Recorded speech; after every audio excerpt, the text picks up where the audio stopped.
Welcome to Get Over It, the consciousness transforming podcast for exceptional 21st century living. Folks, we have a very different show today. We're going to be speaking with Michelle Madrid, and we're talking about her book, Let Us Be Greater, A Gentle Guided Path to Healing for Adoptees.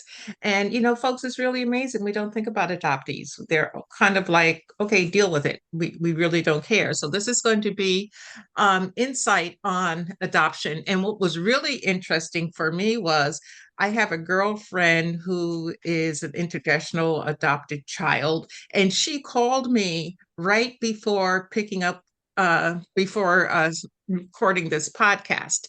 And I thought that was kind of interesting timing because I don't hear from her all the time. So we could delve into that also a little bit later. Now, the information shared on Get Over It uses intuitive and pragmatic insight to help you shift your consciousness to break through blocks and release energy that is no longer needed. Yes, we're going to help you let go of the BS that's been holding you back. But you guys know I always ask, are you truly ready to? And by the way, folks, BS is belief system. A bit about me for my new listeners: intuitive since birth. I'm a third generation intuitive with over 3 decades of experience supporting people to break through the blocks along their path. I'm a strategist for personal and professional transformation, revealing cutting edge information that enables you to prosper and thrive. I spent 25 successful years in corporate America as an executive sales professional, and I am the founder of Healing Visions Ministries and the Northern California Children's Education Network, a 501c3 nonprofit. I provide consultations and healings in all areas of life that heal the mind, body, spirit connection, allowing you to live your very best life. Now, my clients tell me that I keep it real while providing them with accurate information to assist them along their journey as a spirit living a human existence. But they also say, if you really don't want to know, don't ask Monique. My background includes a doctorate in metaphysics, Reiki master teacher, ordained minister, and clinical hypnotherapist. So whether you are stressed, depressed, or possessed, I can help. To find out more about me and the services I offer, go to my website, and that's MoniqueChapman.com. I invite you to like and follow me on Facebook and LinkedIn. Adoption is a lifetime of support and opportunity for thousands. It also brings challenges, emotional conditions that are often silenced or left unaddressed, including PTSD, risk of suicide, and fear of abandonment. My guest today, Michelle Madrid, is the author of Let Us Be Greater, a gentle guided path to healing for adoptees, and host of the Electricity of You podcast. She is an international adoptee, former foster child in the UK, and an adoptee empowerment life coach who has been recognized as an Angels in Adoption Honoree by the Congressional Coalition on Adoption Institute and inducted into the New Mexico Women's Hall of Fame for her work in adoption.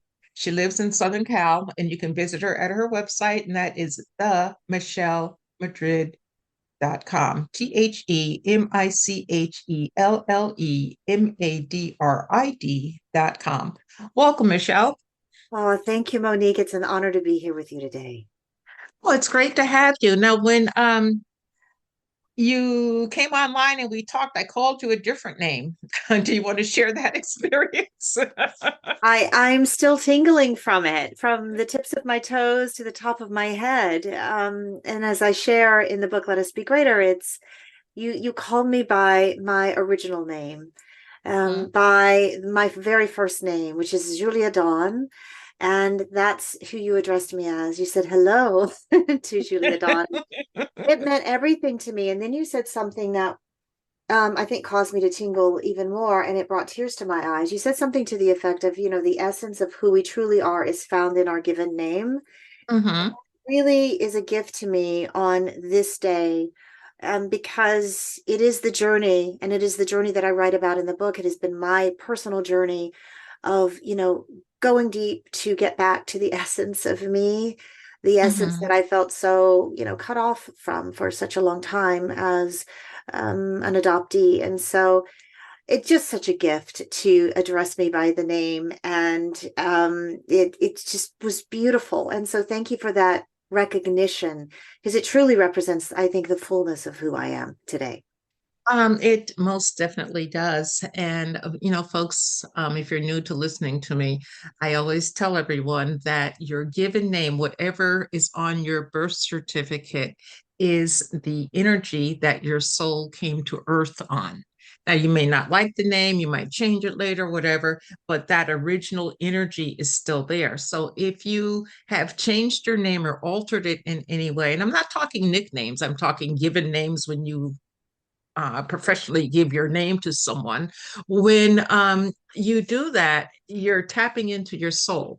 Okay, so it's going to be very important to be cognizant of what that is. And if you're having a hard time and you've changed your name, try going back to your other name for a little while and you'll notice a marked difference because that's the energy that your soul came to earth on. So, thank you so much for being on the show. As I shared with you, I have a girlfriend that called right before the show. And she's also an international adoptee. And in fact, she found her sister about 2 years ago. And this woman is in her 60s. And her sister's at her house and she invited me over. So after I do this, I'm going to meet a new person. So, how is it that, Michelle, that we get so lost? First of all, we don't acknowledge adoption a lot unless you are in that process. And then we don't realize the loss that people suffer because they're adopted. Yeah, that's been something overlooked for decades and decades and decades. The very real fact that adoption loss is real, and that something had to come apart, if you will, before something else could come together. One family had to go through a severing before another family could be sown.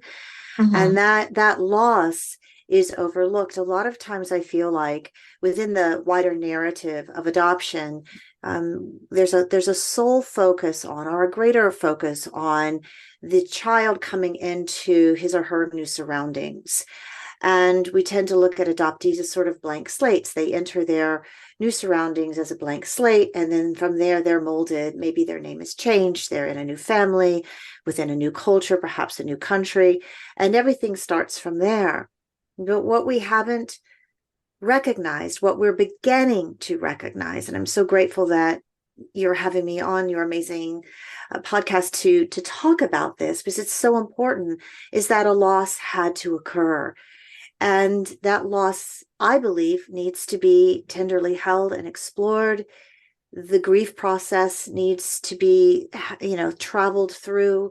We need to feel what we need to feel in order to heal as adoptees, and also to bring those earliest parts of ourselves, the very essence of who we are, along with us into the new surroundings, into this new life that we've been given, so that we can continue to go and to grow, feeling a sense of wholeness and completeness within. I think when we don't look at the loss, then we live separate from that place of essence. And there's a Mhm. great deal of grief that we don't deal with, that would allow us, I think, to really look at what you call the BS, the belief system, of our earliest circumstance, and do the work, if needed, of shifting some of our beliefs in order to empower ourselves forward. Mhm.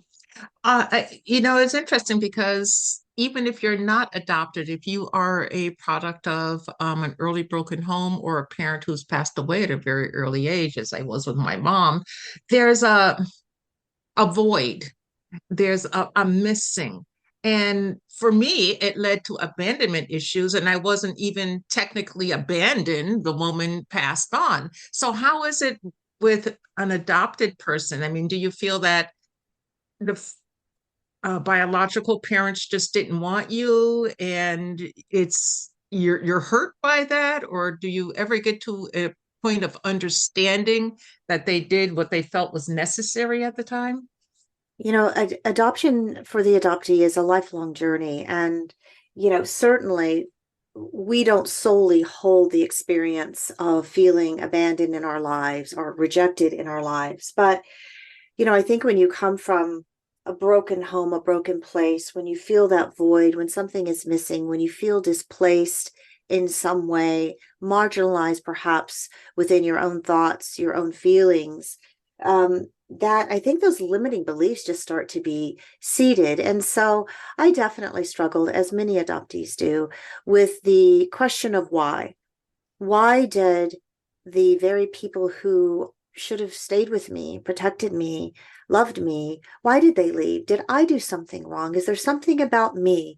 I used to believe that I was just somehow tainted, that I had, for some reason, come into this earth, into this physical experience, damaged, as damaged goods. And, Mm-hmm. if you look at my foster records, it certainly mirrored that. I mean, I was called difficult to place within my foster records, illegitimate, unwanted, all of these words. And I think those are logos of limitation that can stay with us, and Mm-hmm.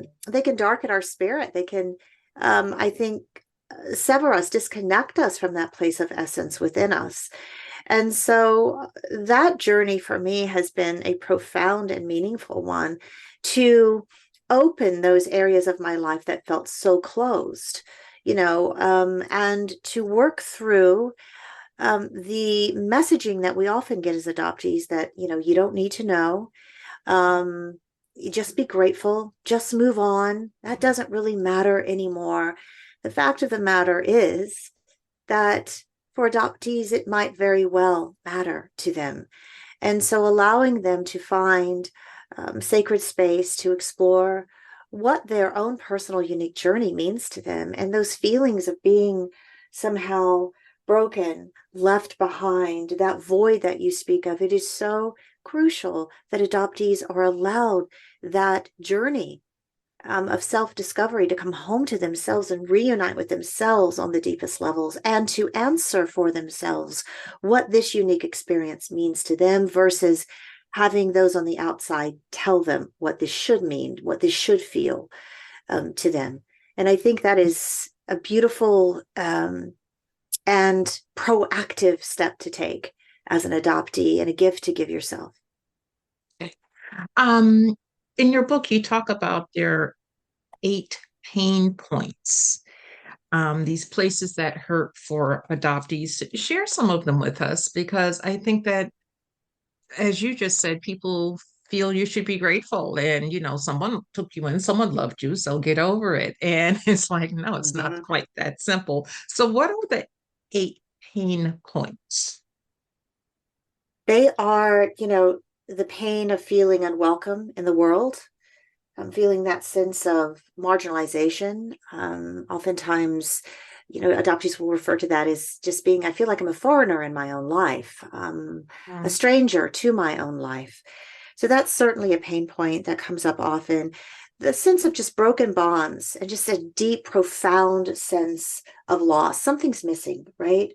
Mm-hmm. Um, and then, being denied access to truth, being told what the truth is from, another version, someone else's version of what your truth should be, is really hard. That can even be, the denial of access to your medical records. Just, truth after truth after truth. Sometimes adoptees can feel just very much closed off from those things. Familial rejection and words that harm, words that harm, like, oh, just be grateful, just get over it, Mm-hmm. can be hurtful, um, and can diminish, I think, an adoptee's spirit, and certainly their voice, their true voice. I think distrust, adoptees do often struggle with the ability to trust others and themselves. Uh, Mm-hmm. that sense of banished biology, being left behind, left out of, pleasing others versus pleasing the self. That's a big one. And adoptees Mm. will often come to me and say, I feel like I just live my life to please others because I'm so afraid of being rejected if I don't. And so I just play a role in my life versus really stepping into my life as my authentic self.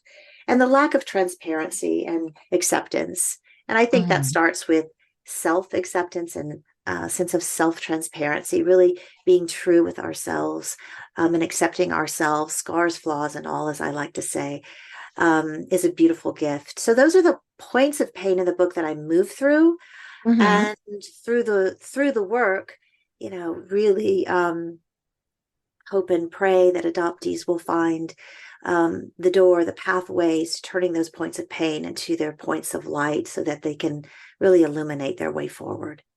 Mhm.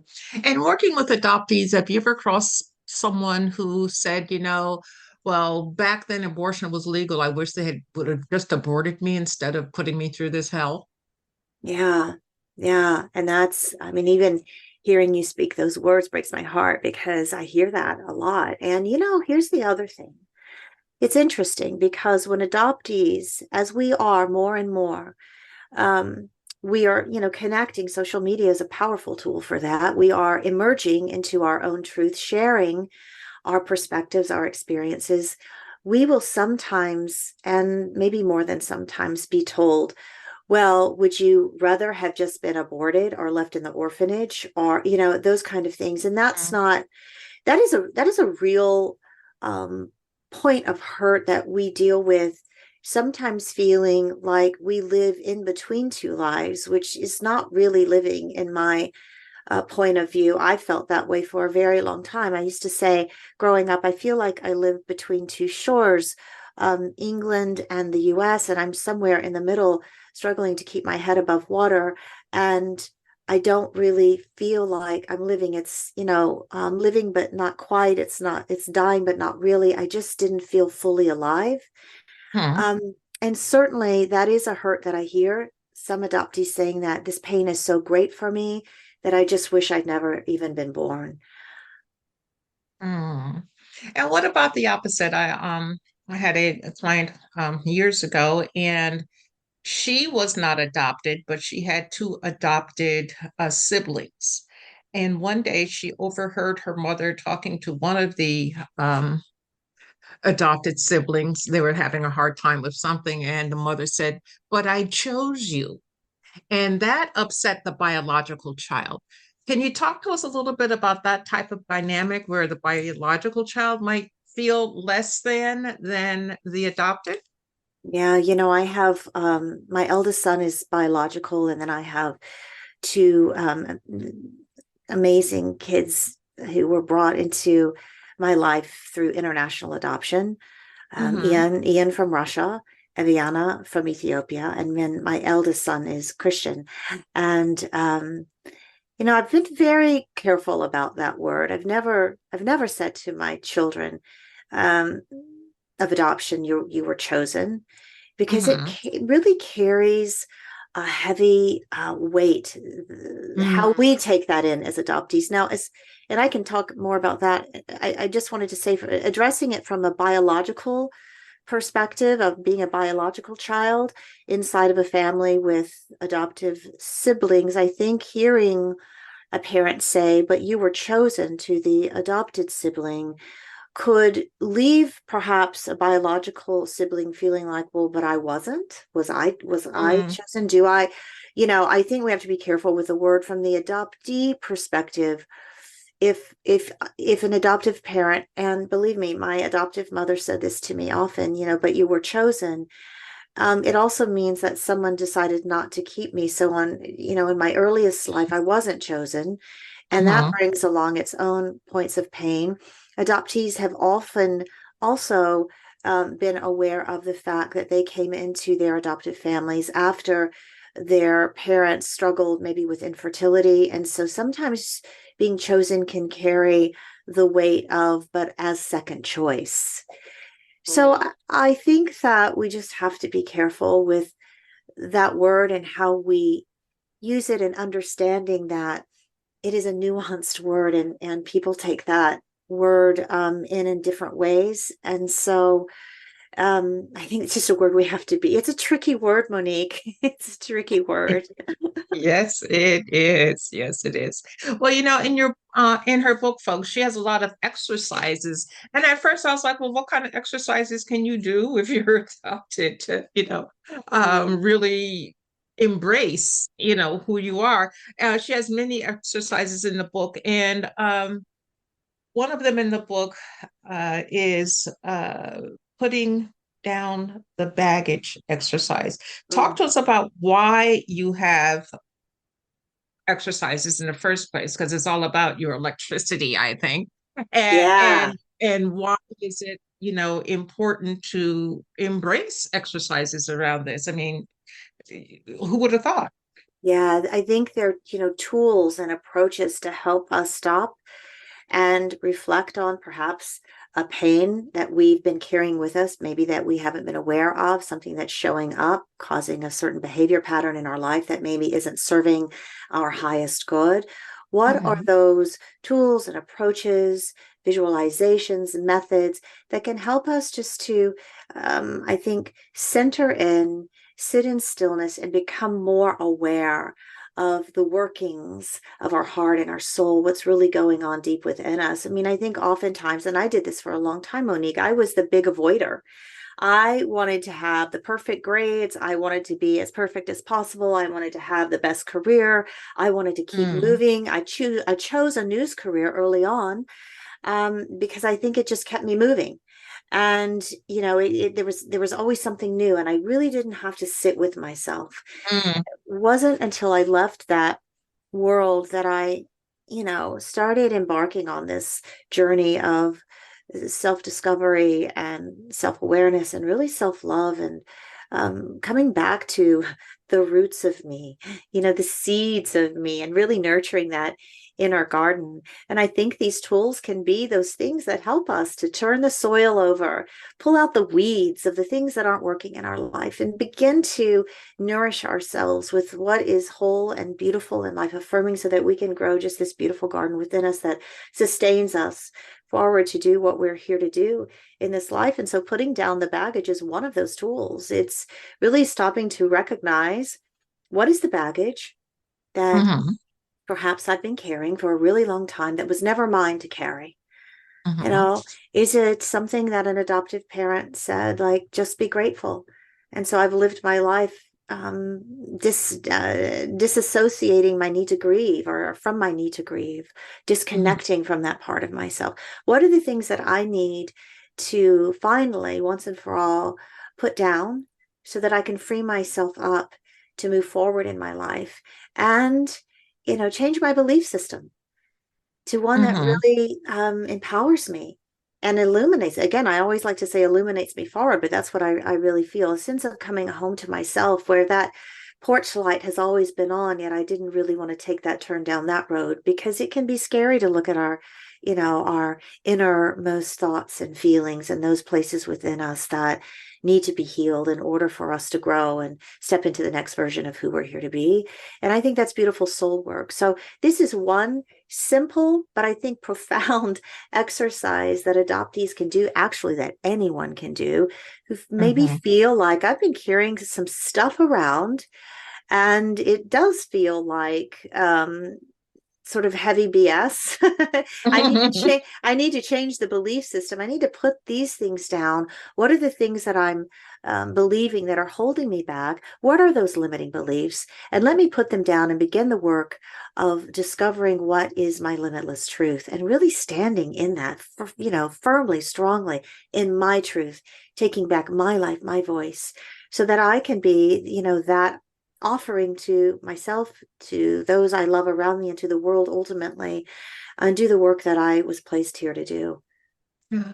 That sounds wonderful, but it also sounds daunting because it's like you're tackling this all by yourself unless you are aware of another sibling that you have. So Yeah. how do you stand tall within this energy and just forge forward no matter what anyone has to say? Well, I used to think that I had to heal all by myself, that I couldn't trust anyone to be Hmm. there for me as I healed, because I couldn't trust anyone with those uncomfortable parts of my life story, those uncomfortable thoughts, feelings I might be thinking, feeling. And so I do believe that it takes a village. It really does take a community. And I would always urge adoptees to connect with other adoptees, because, Monique, I don't know, would you agree? I think very strongly that there is power in someone being able to look at you and say, I understand. Yes. I've been there too, and I understand. I do get it. Hmm. And let me be that safe, sacred, soft place for you to land. I'm here to hear you, not to judge you. I'm here to understand more and more and more deeply and completely, so that, yes, we can get over it. We can move through it and we can step forward together. I just think I have received such empowering healing just knowing that I'm not alone. And I don't know if we are made to heal all by ourselves in isolation. There's certainly a lot of work that we can do in stillness. And I write about that in the book, and to become our own best friend. Like I really, reconnecting with my first me, little Julia Dawn, the little one I was before adoption happened in my life, and becoming her own best friend and knowing that she's mine and that we're in this together has also been hugely healing for me. And then allowing myself to share my story and the insights that I've gleaned along the way with a wider community, adoption community, adoptee community, has been very healing for me. We learn from each other, we grow together, we heal together. And I think that's a beautiful thing. It most definitely is. But what is the biggest misconception about adoption that people, the layperson who's not in the energy of adoption or even close to someone who has been adopted, what is the biggest misconception that people have? Oh, I think that there's no loss to be grieved, that something at first, that something at first didn't come apart in order for something else to come together, as I briefly mentioned on earlier, that there didn't have to be a goodbye before there could be a hello. And I think that earliest chapter of the adoptee's life has just been sort of skipped over and ignored for so very long. And I do believe that the biggest source of healing is the recognizing that the loss is real. It happened, it exists, and it's okay to say that out loud. We're not here to hurt anybody as adoptees by saying that a loss happened in our life that we need to look at, that we desire to heal. And I think even if your adoption story has in your eyes, been like total blessing. And I love that, we need to, as a community, be able to receive and honor and embrace everyone's journey and everyone's perspective as adoptees. So even if an adoptee says, this has been a total blessing for me. I think acknowledging that there was an early loss can open up a part of themselves that may be closed, that maybe they don't even recognize, and a part of yourself that needs to be explored in order to step into the greatest version of who you're here to be. I just think that this thought that we have to pretend that the loss didn't happen in order for us to be accepted and loved by others and even by ourselves is a misconception that we really need to look at and heal and shift. I like that shift. So, what advice would you have for someone who, two siblings, both are adopted, one's had a wonderful life growing up, and the other one not so much, but they meet later on in life, and there's resentment there. How can one heal the resentment? Well, I think honoring that our journeys, first and foremost, are unique and different, Um, I remember thinking, this really sparks a memory in me, Monique. Can I share? And I Sure. think it probably is getting to the question that you've asked. I remember reuniting for the first time with my first mom, my bio mom in England. And the first time I met her son, Paul, my half sibling. I remember he said something to me like, because he knew I had, been adopted and been taken to America, and he said something to the effect of, "Oh, lucky you. Didn't you have it good? You grew up in America with, all the," and it was really hard to take because I think it was not having the ability to even ask or witness, well, what has this been like for you? Like, I don't want to judge this. I just want to, again, getting back to understanding, I want to understand your journey. I want to hold with you the journey that you've had as you hold the journey I've had with you. I think we can be there for each other in greater ways and certainly more powerfully healing ways if we're able to accept and witness another person's journey without judgment and not take it as if something has been taken from us because theirs has been different. it is just different. Adoptees will say, I don't think my life is better because I was adopted. It's just different. And we can't know completely the fullest workings of what our life would have looked like had we remained within our bio family, bio country, Mm-hmm. bio surroundings, first surroundings. But I do believe that it's very important to be able to witness another's journey and not to see it as something that takes away from your own. Just understanding we have different perspectives and different experiences. And through that, if we're willing to listen, we can learn a whole lot. And I think better heal ourselves individually and collectively, if that answers your question. It most definitely does. Thank you very much. Now, I've heard, and I don't have facts on this, it's just hearsay, that these days, if adoption, it can be like an open adoption. People can find out, who their biological parents are, or even interact with them if that's something that they choose to do. So, could you talk to us about this new tipping point, if you will, where adoption is about to change to make it a bit easier for adoptees to find out information about themselves? I think the more we talk about it, the more awareness is raised about the need to know. I mean, Mm-hmm. I don't know if anyone in life, adoptee or non-adoptee, would just be willing to say, I guess I just don't need to know. If there is a desire inside of you to know more Mm-hmm. of your fullest story, certainly there are different kinds of adoption. There's closed adoption, there's um, open adoption, where adoptive parents, the adoptee, would have more access to bio parents, bio family, maybe medical information. It looks different with each and every adoption. And there's transracial adoption, transcultural adoption. But I think when you get to openness, we are seeing more and more, I think, that shift Mm-hmm. to how important it is for adoptees not to live within these closed walls, these closed doors, and just, living a life where we're just told it doesn't matter, you can't know this. And so openness is so key. For those of us who grew up in closed adoption, sometimes these answers don't come.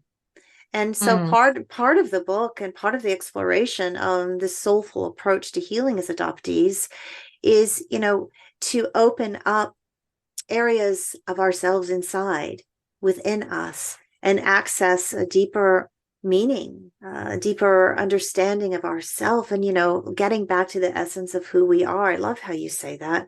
It's so true. And so I do believe we're at a tipping point where, from adoption being looked at as moving toward more openness in the structure of adoption, Mm-hmm. where there is some access between bio family, adoptive family. There is information that is open depending on the situation and the circumstance. Again, that will look different. Mm-hmm. Um, but also there is a shift toward opening ourselves up as adoptees to our truest voice, to a place within us that feels like essence, a place within us where we feel connected to an identity that feels authentic. I think that is the work that many adult adoptees are doing. Many of us who grew up inside of more closed arrangements, adoption Mm-hmm. arrangements. And so this word open is one that I think you hear inside of our community on different levels, because we are opening ourselves up to understanding that adoption ultimately is really about shared family. Your child Mm-hmm. comes to you with a bio family, and that should be shared and embraced. And again, every circumstance is different, but oh my goodness, if you've adopted a child, please don't ever speak negatively of the bio parents. Keep that to yourself, because ultimately an adoptee will take that and it will become a limiting belief about who they Oh, are and yeah. who they're, what they're here to do. And Mm-hmm. so I just think openness in the way of, let's always stay open to hearing our adopted children as they go and as they grow. And as we move into adulthood, let's stay open to hearing the workings of our own hearts and our own voices. And let's trust in that. Let's trust in that journey, in that process, as we, again, come home to ourselves and reconnect with those places that maybe have felt somehow lost, and those ways where maybe we have felt somehow alone.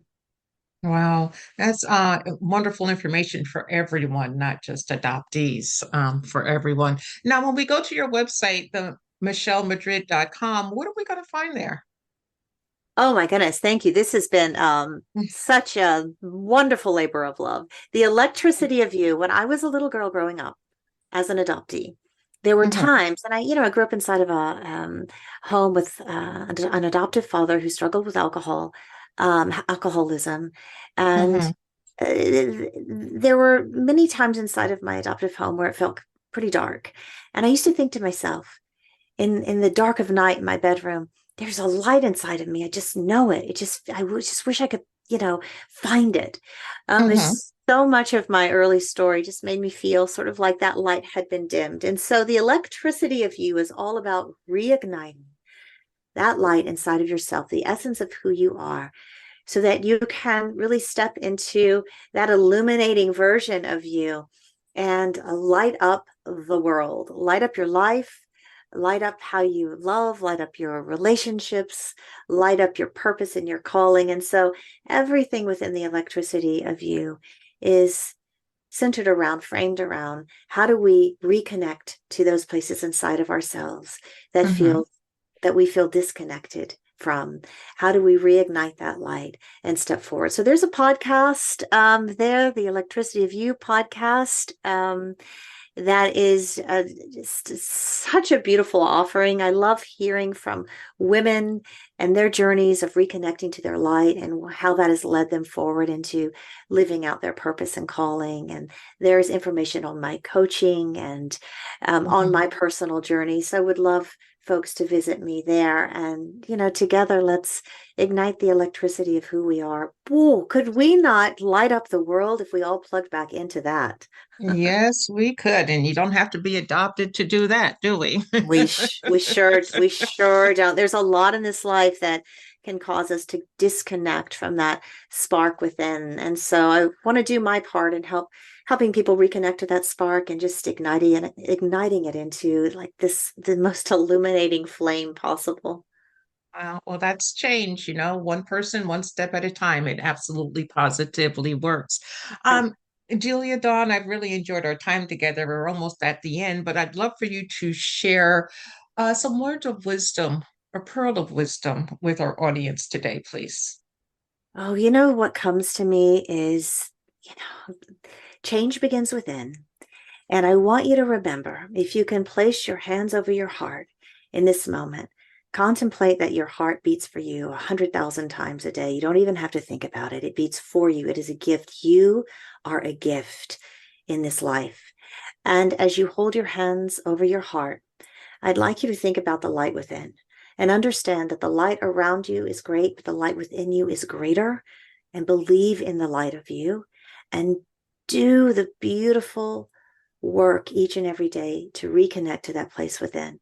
It is just such a beautiful gift to yourself, and truly know that there is a light within you. It is the essence of who you are. And the greatest gift you can give to yourself, to me, to Monique, and to the world is to plug back in and shine, truly shine in your own unique, authentic way. Mhm. And that's what it's all about. And if you can do that, whatever your BS belief system is to get there, do it because it's much needed right now, much needed in this world. Michelle, thank you so much for your time today. I still love calling you Julia Dawn, though, but thank you so much for your time today. I greatly appreciate it. Thank you so much. You can call me Julia Dawn anytime. I also sometimes I sign off going, sincerely Michelle, aka Julia Dawn. And so I Oh, think I'm going yay. to do that more and more and more. Thank you for that gift today, Monique. It's been such Oh, a pleasure. Oh, it has. And I wish you all the best. You've got a lot of positive energy. And folks, I have the feeling she hasn't put this out there, but I have the feeling that even if you're not adopted and you're working on some of the issues that adoptees go through, because they're the same issues that we go through, just on a different level, give her a call, work with her. You can feel her groundedness, you can feel her energy, and she's about change, okay? Because you can't put electricity to something and have it stay the same. It just doesn't work. No, it doesn't. And thank you for that. And certainly within the pages of Let Us Be Greater, I want people to know that adoptee or non-adoptee, there's a wealth of support and insight within the book as well. Thank you. Exactly. You're welcome. So get the book, and if you feel drawn to, call her for some support. You can't go wrong with her. And I thank you, the audience, for being with me. I'm truly honored and blown away that you guys listen to me each and every week. But I want everyone to remember that the most important choice that you can make is what you choose to make important. Consider making the masterful choice of being greater. Love, blessings, light, and love to all. Agape.